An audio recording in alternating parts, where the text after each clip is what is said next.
trade Andre Dillard for a first-round pick if you're the Eagles on the Cowboys? For a first-round pick, probably. I'm not one of these people that thinks Dillard can't play. I don't want to just give him up for anything. We were talking about this on my show the other day. What would the cutoff be? I would probably say maybe a third.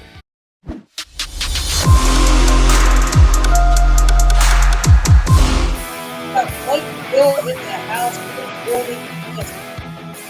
You guys know Mike Gill from 97.3 ESPN. And for those of you who listen to us on the Sports Bash, you hear me and Mike every Monday, Wednesday, Friday at 5:30 talking about this exact thing. Mike, how you doing, my man? Good morning, Jeff. I'm doing well, man. It's good to see you. Congratulations on the show. Oh, I appreciate it. This is weird for us. What? This is 10 hours earlier than we're used to, just ripping every team in the division? Yeah, this will be a little dry run for tonight, right? We'll be back at it in a couple of hours. Yeah, well, why don't we just get started here? I just was ranting and raving about the Cowboys losing Tyron Smith and how big of a deal it is. And, I mean, let's just get to it, Mike. How big of a deal is it that the Cowboys do not have a left tackle? Well, I think it's a pretty big deal, Jeff, because, I mean, first off, I think this Cowboys team took a step back in talent, at least on the offensive side of the ball. They're getting older up front. They lost Cooper. We'll see what they do at running back. How much are they going to use that Elliott-Pollard split? So I definitely think last year was the Cowboys' best shot, and I think they've taken a little bit of a step back. Their defense still should be pretty good. I mean, Parsons is an excellent guy to kind of game plan with your defense every single week. But losing your left tackle is a pretty big deal, especially, at this stage. Where are you going to get one? Where are you going to kind of find somebody? I mean, you can try to make a trade, I guess, or now they drafted the kid Smith out of Tulsa. Do they try to move him over there? So I think it's a pretty significant injury for the Cowboys at this stage of the season. Would you trade Andre Dillard for a first-round pick if you're the Eagles on the Cowboys? For a first-round pick, probably. I'm not one of these people that thinks Dillard can't play. I don't want to just give him up for anything. We were talking about this on my show the other day. What would the cutoff be? I would probably say maybe a third. If they gave me a third, I probably would at least think about it. I would prefer a second. If they gave me a first, I have to take that, right? Don't I? Yeah, I mean, even if you're helping the division rival out, you got to know what you have. I mean, this is the same franchise that once traded Donovan McNabb to Washington, and it's like, whoa, this could be a mistake here because McNabb's he was only 32, 33 at the time, and they got a second-round pick out of him. So, I mean, you get a first-round pick for Andre Dillard. I would assume you have to take it even if it is helping Dallas out. Yeah, and one of the problems, the Eagles face is not so much Jordan Mailata's health, but the health of Lane Johnson. He's missed time in each of the last 3 seasons. So if he goes out, then what's the Eagles' plan? Do they use Dillard at left tackle and move Mailata to right tackle? Or do they finally say, all right, we're going to keep Mailata at left tackle and use Jack Driscoll at right tackle? If that's the case, I think you're more apt to move Dillard. But if Dillard's going to be your tackle regardless of who gets hurt. In other words, if Mailata gets hurt, he's obviously going to go there. But if Lane Johnson gets hurt, does he become your left tackle and Mailata become your right tackle? I think that idea or plan in their head factors into a lot on how willing you are to move Andre Dillard. That's why I'm so reluctant for the Eagles to trade him, because why weaken the strength? And like you said, Jordan Mailata goes down. Who do you go with in that situation? You can plug and play Andre Dillard. This is the problem with the Dallas Cowboys right now. They just don't have a backup option. Like you said, Tyler Smith might be their best option. Then I got to be honest, I don't think he's ready to play left tackle. That's why they're going to move him at left guard. If you look at their internal options and their free agents, it is not good. I mean, do you really want Nate Solder? I mean, Jason Peters? What do you do if you're the Cow? What would you do if you were Jerry Jones right now? Who would you go with? Yeah, Jason Peters' name always seems to come up in this situation. Who would I go with? It's tough. I mean, I guess after tomorrow, it would be more clear, right? I mean, does somebody get released? Is there somebody that kind of jumps off? Can I make a trade? Right now, I don't know that I have great internal options, right? I don't think I love the kid that they drafted. Smith, as I know, is his last name. I can't think of his first name. Tyler Smith, is that what it is, from Tulsa? Yeah, Tyler. He was known for a guy getting highly penalized and just not being ready for this level. You going to throw him at left tackle? What's that? So he fits right in to the rest of the team. Yeah, exactly. He fits right in. But you're going to throw him right at left tackle in a season that, look, I think their best shot to win a Super Bowl was last year. That doesn't mean that they're not going to, take another crack at it this year. I mean, they still have a team that is certainly division worthy, certainly playoff worthy. Are they Super Bowl contenders to start the year? Not in my mind so much, but I'm sure in their mind they are. So they have to get a known quantity to play one of the most important positions. I don't know that it has the same importance that it used to with the traditional drop back passers. I think now that these quarterbacks have a lot more mobility, Dak Prescott being one of them, the left tackle and the right tackle have almost become equals. It used to be that left tackle was the guy. I think, the Eagles showed, when they went out and got John Runyon years ago because they had Donovan McNabb, and then they got Lane Johnson. They drafted him. People forget sometimes that he was the number 3 overall pick in that draft. That shows you how important that right tackle became. And then they paid him to be a right tackle. A lot of people thought eventually he would move to left tackle. That never ended up happening. So while the left tackle, my friend Casey Joyner wrote a book about why the left tackle is overrated. Now we're seeing that it's not as important of a position as it used to be, but it's still highly important. Yeah, and look, Cowboys are going to play Terrence Steele. That's not Lael Collins. I mean, I guess you could move Terrence Steele over if you wanted to, but I thought that's why they moved him the right tackle in the first place, because he was more comfortable there. So, again, I really don't know what Dallas can do in this situation, but I wanted to bring this up to you, Mike. I think if you and me would have talked on, even June 1st, and we probably did say this on June 1st if someone could track it down, I think we said the Cowboys were the favorite in the division. I can't say that anymore. I mean, who would you go with right now? Yeah, that's a good question. You're right. I think when this summer started, I think we were both just like, yeah, Dallas is still the favorite in this division. Has Philadelphia passed them? Well, if you watch Saturday and took anything from that, which you shouldn't have, you would say no, but that was terrible. That looked like a really, really tired team that just needed to get the heck out of there and get back home. I would give Philadelphia a slight edge right now. I think they just have more talent than Dallas does. I think they're deeper than Dallas is. That's the big thing.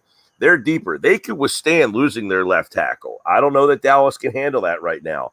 I will say I do like Washington more than most people do.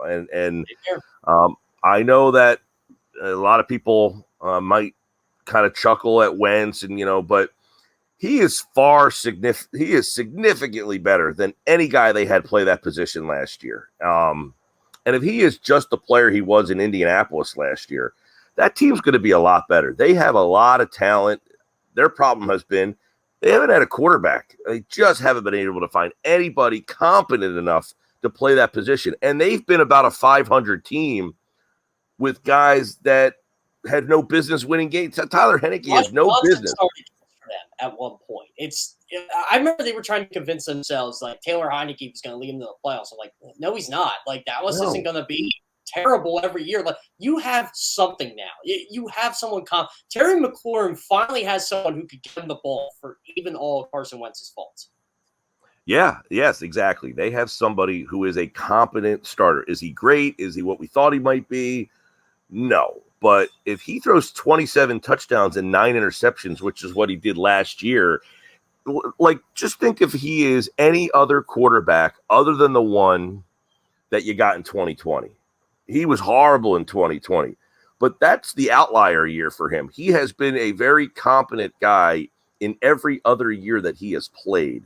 So if Washington gets a competent Carson Wentz, I would think they're going to be a better team. They've had quarterbacks in the past. They went to the playoffs with Robert Griffin III. They had Kirk Cousins, but they didn't have enough talent around Cousins. This team has better talent around Wentz. I mean, they've got some talent at wideout. They're defense, I know Chase Young's going to miss the first 4 games, but their defense should be really good. They drafted well on that defensive side of the ball.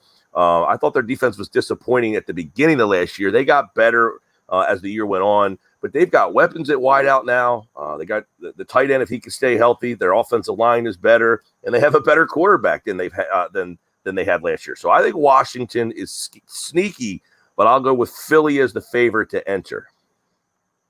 So now that we're saying Washington's sneaky, I think they have a shot. I think this division has a chance to get 3 teams in the playoffs just because of the state of the NFC. And if you look around, the NFC South, outside of Tampa, who's got their problems, I don't know if the Saints are going to be good or not. I don't like Dennis Allen. I think the NFC North is the worst division in football. And, Minnesota, who knows what you're getting. Detroit, they should be better, but are they a playoff team? The NFC West is still going to be really good, but can Washington get in? Can they be one of these 7 teams? I think they can almost be last year's Philadelphia, where people just didn't think much of them, and there they are. And, people didn't think that the NFC East had any shot of getting 2 teams in, right? Remember that NFC West looked like the team that was going to have the extra playoff team because you had, at the beginning of last year, you could have made an argument for all 4 NFC West teams winning that division, right? I mean, people liked Seattle because they had Wilson. People liked Arizona with Murray, and he had been fun the year before. People like San Francisco getting healthy and coming back. And then, of course, the Rams getting Stafford. I mean, they seem to be the favorite, but all 4 teams were like, I can't really see these teams not making the playoffs. Obviously, somebody had to not make it. And then as the season materialized, injuries happen, things kind of go off the rails. And Philadelphia kind of was the team that late in the year turned their whole season around. So I think Washington could be. Now, the question is, do they knock Dallas out, and are they the second playoff team, and Dallas is the odd man out, or do they get 3 playoff teams? There's a game I'm really looking forward to on this schedule, and I think the Eagles need to make a statement in it. As much as we like to laugh about it, because there are going to be a lot of Eagles fans going down to Landover to see Eagles play the Commanders in Week 3. I have a feeling that this could be a trap game for them just because everybody's kind of not taking Carson Wentz and that offense seriously, Mike. What do you think? Do you think that's a must-win game for Philadelphia? It feels like I know Philadelphia has kind of handled them. No, did they split last year? I feel like they have split with Washington. They split with the Giants last year. Right. Okay. So I feel like these Washingtons and New Yorks, even though they've been down, they have still been a pain in your butt. And look, Philly was down 2 years ago. And Washington cleaned their clock. So is it a must-win? I don't know that there's must-wins in the NFL season, especially in September, man, where we were talking about Washington. We were just talking about Washington. We just sent listeners to the game in Washington on the trip down there, and we were talking about this with Hollis Thomas on our show on Friday about how these September games are like preseason games now. The quality of play, and that's really something that we can dive into. I mean, you got Tom Brady out there playing. He's playing in a preseason game, and the Eagles didn't feel it was necessary to get their guy any playing time. And I'm not one of these guys. It's like you got to play your guys. I get it. They don't care about these preseason games. On the opposite end, T.J. Watt was playing yesterday, and he got hurt. I get it. I know. Listen, I see guys get hurt, and I know it. But if Tom Brady can get out there, and there were some other quarterbacks that did play in this last preseason game that I was pretty surprised by, to be honest with you. I was surprised that we saw guys out there actually playing. But if Tom Brady can get out there and sling it for a couple series, I question what the Eagles. And look, I'm saying this by admitting I don't think what happened in that game on Saturday has any bearing on this season. I just think it's more of an aesthetics thing in my mind of the Buccaneers felt it was fine to play Tom Brady. How do the Eagles not think it's okay to play their guys? I know St. Louis, the Rams last year, they didn't play their guys in any preseason game, and they won the Super Bowl. So I'm not overreacting by any stretch of the imagination that why didn't they play their guys? I'm not that guy. I just thought it was a little weird that we only saw Hurts for that 2 series, the whole preseason. Yeah, and here's the thing, Mike. If there was any other Saturday, and again, we're focusing on the Eagles a little bit here, I learned that Kayvon Wallace probably shouldn't be on the team if we're really getting the depth here. I know this is the Birds 365 thing, but I think the Eagles learned that by playing these backups, and maybe that's what they're going for. Who can actually play and contribute for a team that's already really deep? Because I think we already knew they had trouble at the safety position, but let's be honest, Mike. Who starts and who do you keep right now? Hold on. Say that one more time. You broke up a little bit. Yeah, the safety position. Who would you start and who would you keep? I've been pretty steadfast of saying that I think they're going to bring somebody else in from outside the organization. We'll wait till cut down day tomorrow. They got to get down to 53 tomorrow at 4:00, I guess. So we'll see who ends up out on the wire. But if it's between the guys in house right now, I would imagine you're going to keep Epps and Harris, and then I would imagine.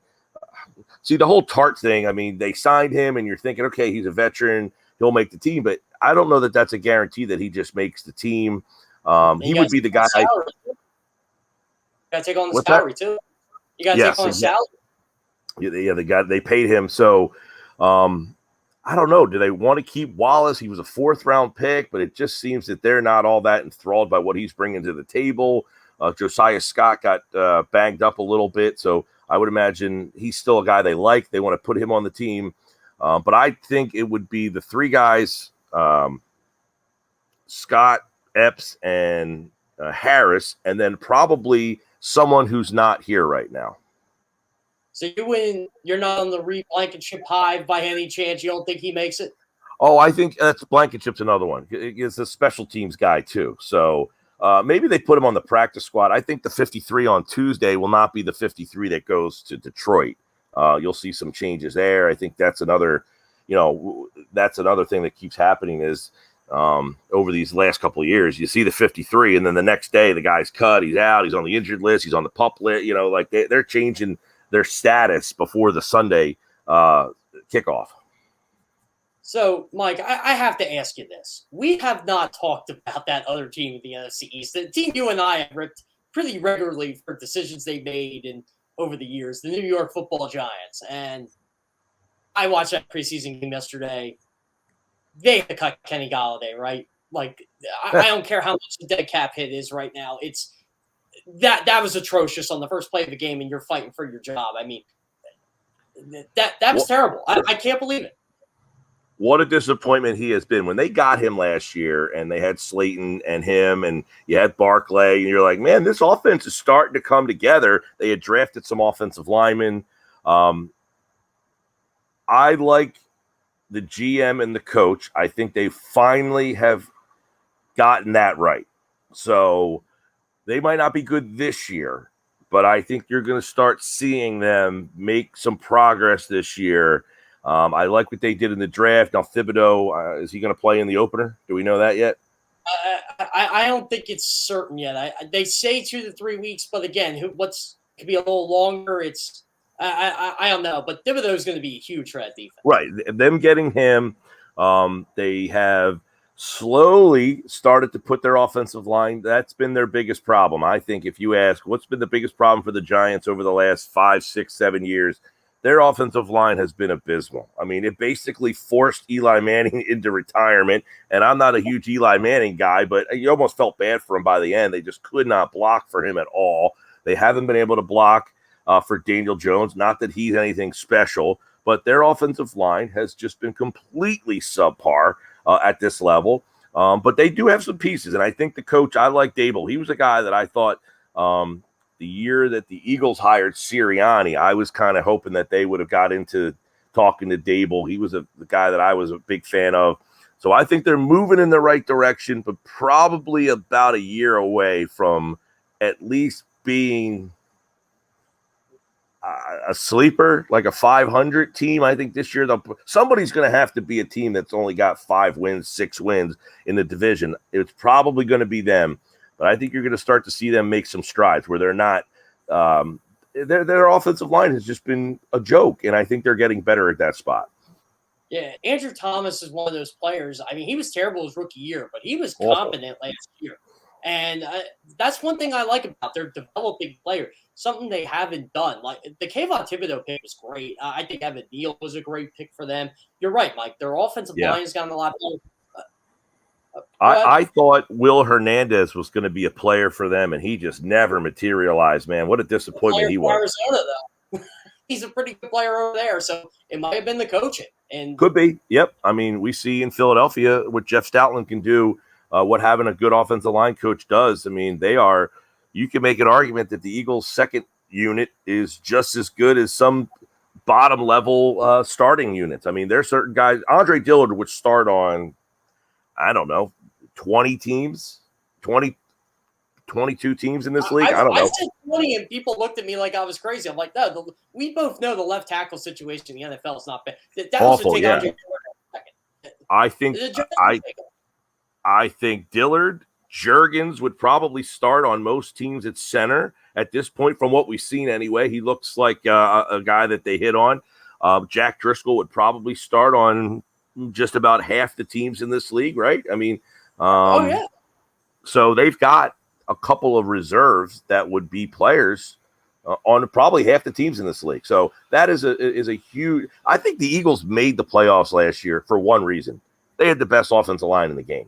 They don't make the playoffs if they don't have that offensive line. They couldn't. The only reason they made the playoffs is because they made the adjustment to run the football. They did that adjustment because their offensive line was so good. If they don't have that offensive line and they couldn't tweak that their run game, they don't make the playoffs. So that offensive line is so important. And you mentioned Galladay. I don't know what happened to him, but the Giants did have, they had some nice weapons the year before, and then they brought Galladay in. Evan Ingram, who can't stay healthy. We'll see what Barkley brings to the table now, the second year after that injury. And it comes down to the quarterback, too. I mean, if he can't play.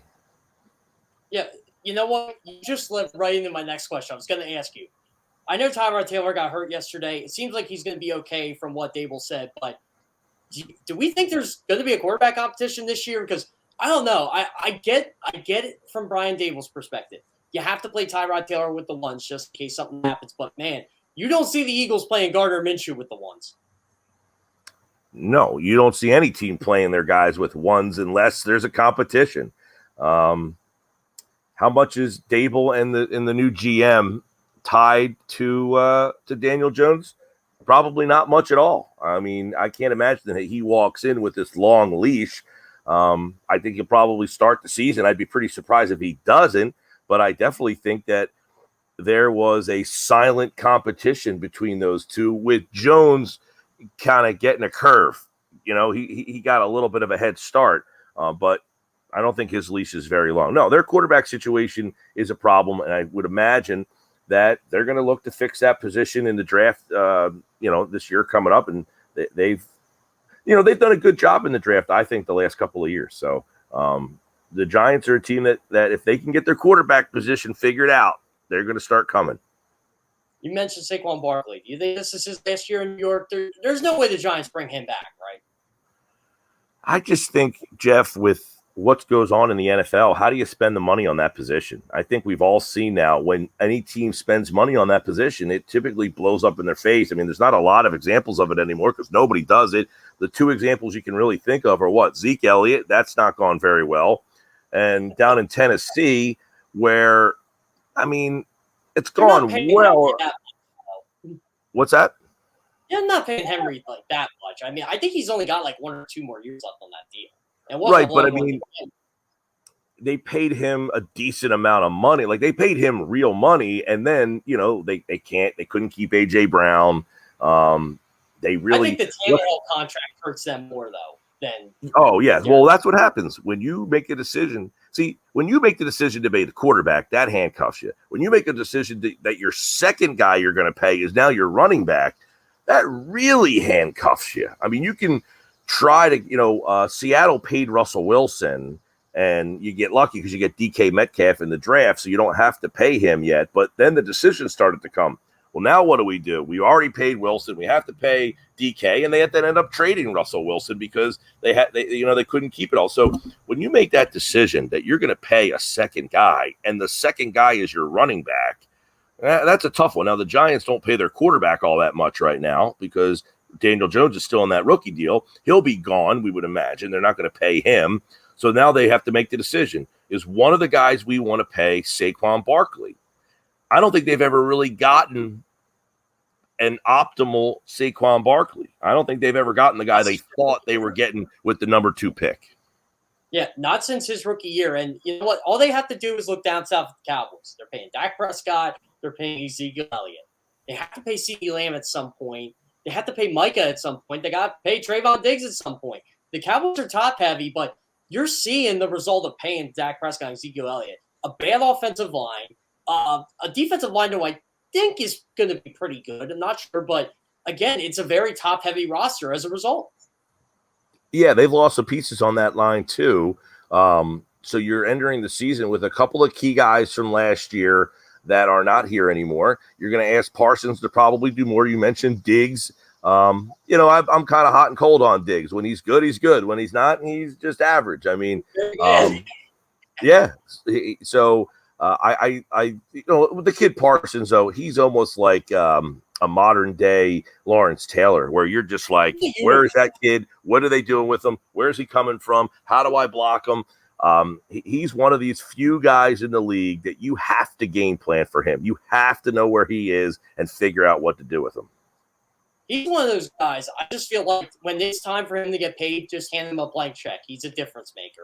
I don't see the guy getting hurt over his year. And again, this could blow up in my face, but over the years at Penn State, even when he had a minor injury, it just didn't seem to affect him. He was all over the field.